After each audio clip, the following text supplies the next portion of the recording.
The first one is no touch. The touch function will no longer register. iPhone 15 Pro Touch not working.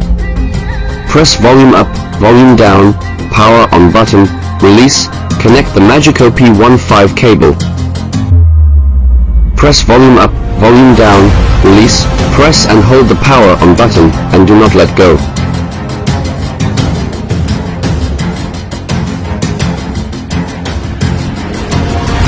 When the phone is power off, it will automatically enter the restore mode.